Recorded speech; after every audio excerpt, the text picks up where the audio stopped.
things I can't seem to let go, and I feel like I'm all on my own.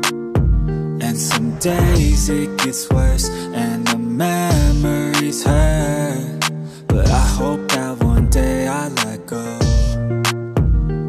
I know I get mad, too mad, and I don't wanna do that. It hurts bad and I hate when the mood lasts. I move fast and I try hard to move past all the pain, cause I'm looking for a bright side in my mind, cause you only got one life. Need advice from the future, am I alright? If this fight feels like something from your own life, then one time let me hear you sing. Sometimes things will get hard and leave you covered in scars, but I know I could get out of this.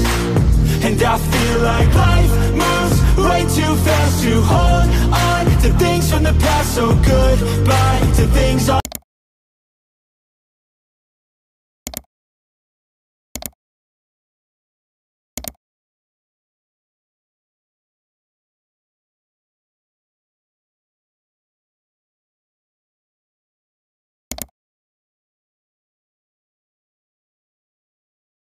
So yun na mga boss, no? Sa lahat ng mga nagtatanong magkano nga ba ang ganitong motorcycle, ito ay nagkakahalaga ng 69,900. Sa lahat ng mga kukuha ng cash at para naman dun sa installment, ilalagay ko na lang din dyan sa screen nyo kung magkano nga ba ang kanilang down payment at yung terms nila. Para naman dun sa mga nakakuha na, mga nakagamit na ng ganitong motorcycle, baka pwede nyo i-comment dyan ano nga ba yung mga naging experience nyo sa motor na to. Ayos yan, di ba? Para meron naman yung idea yung mga kukuha nito. So yun ang mga best, no? Sa lahat ng mga nagtatanong magkano nga ba ang ganitong motorcycle, ito ay nagkakahalaga lamang po ng 60,000 kapag kinuha nyo ng cash. At syempre available din po sila sa installment. At ipapakita ko na lang din dyan sa screen nyo kung magkano nga ba ang kanilang installment ng 1 year or hanggang 3 years and kung may rebating sila. So sa tingin nyo, sulit nga ba ang presyo niya ngayong 2025? Comment nyo naman yan. At para doon sa mga gustong bumili, pwede nyo akong i-PM sa aking Facebook page na iMarkMoto 2.0 para at least ma-assist ko kayo sa mga ganitong motorcycle ni Skygo. So, ayun. At para naman doon sa mga nakagamit na ng ganitong motorcycle, baka pwede nyo i-share dyan sa comment section ano nga ba yung mga naging experience nyo sa motorcycle na to. Para at least doon sa mga gustong bumili, malaman nila kung ano nga ba yung mga naging experience nyo sa motor na to para at least meron silang idea sa motor na to. Ayos na ayos yan, di ba?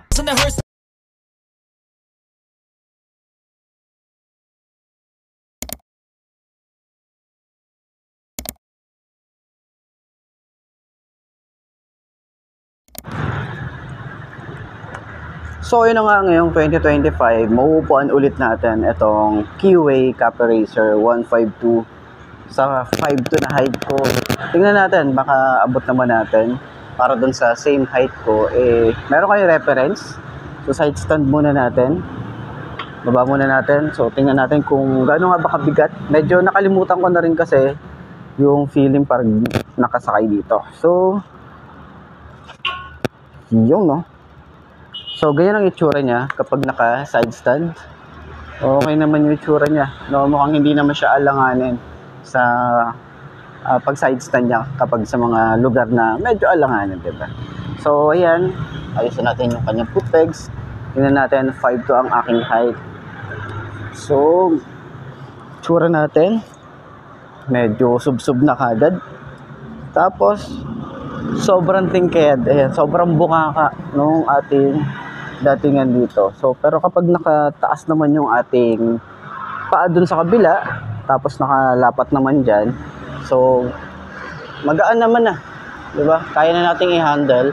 So, ang technique lang dyan, kapag mga 5'2" yung height nyo, kagaya ko, kapag nasa traffic tayo, ganito yung position natin dapat. So, kasi medyo nakapasubsob yung datingan natin, pero kapag mabubuwal tayo sa kabila, kailangan mabilis tayo. Gaganyan tayo agad. So, okay. So, ganyan. Diba? Palit-palitan lang. Okay? Para at least hindi tayo mahirapan sa traffic. Okay? Pero kapag umaandar naman na tayo, ganyan ang itsura natin dyan. Diba?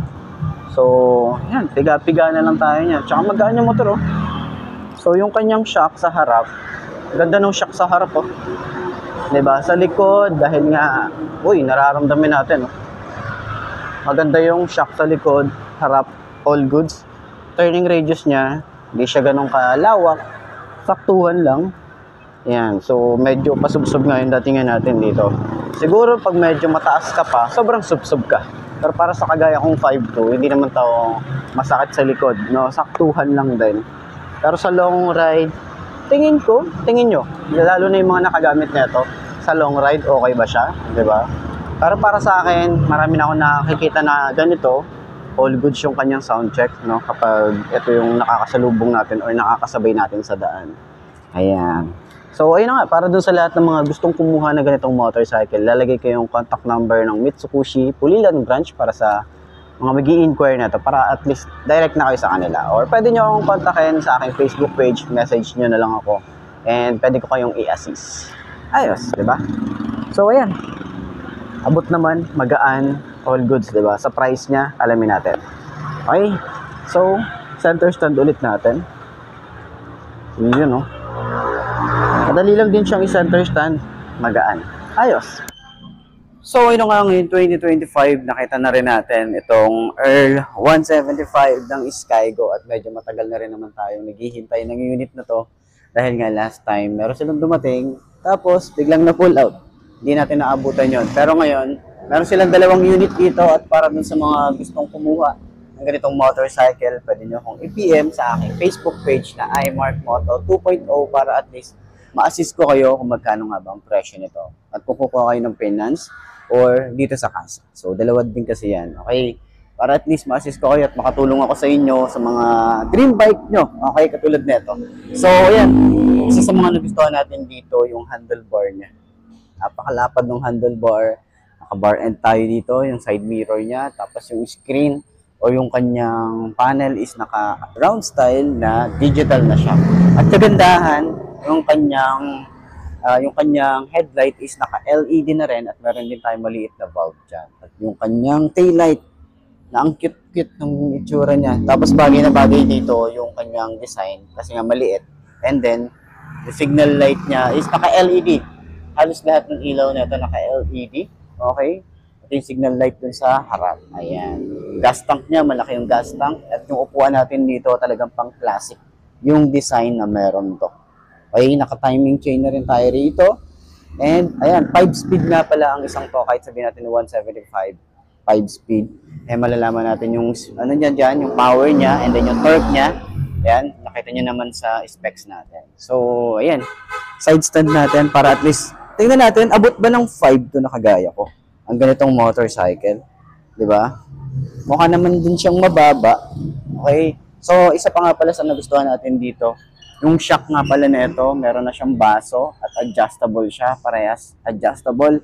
Pwede nyo rin tong i-adjust yung kanyang baso kung gaano nga ba kung gusto nyo ng medyo malambot or medyo matigas, nasa sa inyo na yun. Okay, so ayan, 5 to ang ating height. Sakto naman yung mga hangin natin dito sa bulong. 5 to yung ating height. Tingnan natin kung abot ba ng 5 to na kagaya ko. Yun o, abot. Tsaka magaan yung motor. Magaan siya. Tapos nakayuko tayong ganyan. Ganda rin ng upuan. Ganda ng upuan. Malambot siya. Hindi siya sobrang lambot. Hindi siya sobrang tigas. Tapos ganito yung tsura natin. Kapag nagre-rides tayo, ayan. So, meron tayong relax position dito ng ating binti. And then sa OBR, pwede rin tayo mag-angkas dito. Pero yung iba, dahil nga ayaw nila nag-aangkas ng mga ganito, pero pwede natin mag-angkas. Ayan. So, sa kanyang handlebar is malapad. Tapos, lumapad pa siya lalo dahil dito sa kanyang side mirror. Ayan. Na-adjust naman tong side mirror, depende sa ganyan. Or kung gusto nyo, nung nakababa. Yung iba kasi nakababa yung gusto nakaganyan. Pero sa akin, mas komportable ako na nakaganyan siya. Ganyan. Ganyan, nakakaganyan siya. Okay sa akin yan. Turning radius niya, hindi siya ganun kalawak, no? Pero saktuhan lang to para makapag-U-turn tayo. Ayan, hindi siya ganun kalawak, pero yung shock niya, maganda yung play sa harap. Kita niyo yan? Kita niyo yung play niyan? Tapos yung sa likod, syempre, kailangan pa natin i-adjust yan kung gusto natin ng medyo malambot or medyo matigas. Okay, nasa sa inyo na yan. Pero, ayan, ang laki oh. Tapos, ang komportable niya, siguro pag medyo mataas ka pa, or yung height mo nasa 5'5", pataas, medyo nakasubsob ka rito, nakaganon ka. Diba? Kasi ako pa nga lang, medyo sub-sub na ng konti eh. Pero ang ano niya, komportable niya. Sa mga switches, okay naman. Sumasabay din naman, ordinary plastic pa rin ni Skygo yung ginagamit nila. Tapos kagandahan, meron din tayo ritong USB charging port. Ayan, di ba? So, ayan, sa tingin nyo, sulit nga ba ang kanyang looks ngayon? Kung ano nga ba, kung ako yung tatanungin nyo, kung ano nga ba yung magandang gawin dito, maganda tong gawin, ang scrambler na type, no? Yun yung kagandahan dito. Palitan nyo lang yung gulong, medyo naka-dual sport, pang on and off road, tapos wala ka na masyadong gagawin dito, lagyan mo ng grills or screen to, yung kanyang headlight. And then, yun na. Pang ano na, scrambler type na siya. So yun na nga, sa tingin nyo, sulit nga ba ang forma nito ngayong 2025? Comment nyo naman yun sa baba para at least malaman ko yung hinanain nyo o yung mga suggestion nyo. And ano nga ba yung pwede pa natin ditong i-suggest kay Skygo para sa mga upgrade niya. Pero sa presyo niya na 60,000, sulit ka na doon. Okay? 60,000, meron ka ng 175cc na motorcycle. Ayos siya. So, siyempre, center stand natin, kung magaan din ba siyang center stand. Yan. Magaan din naman. Ayos.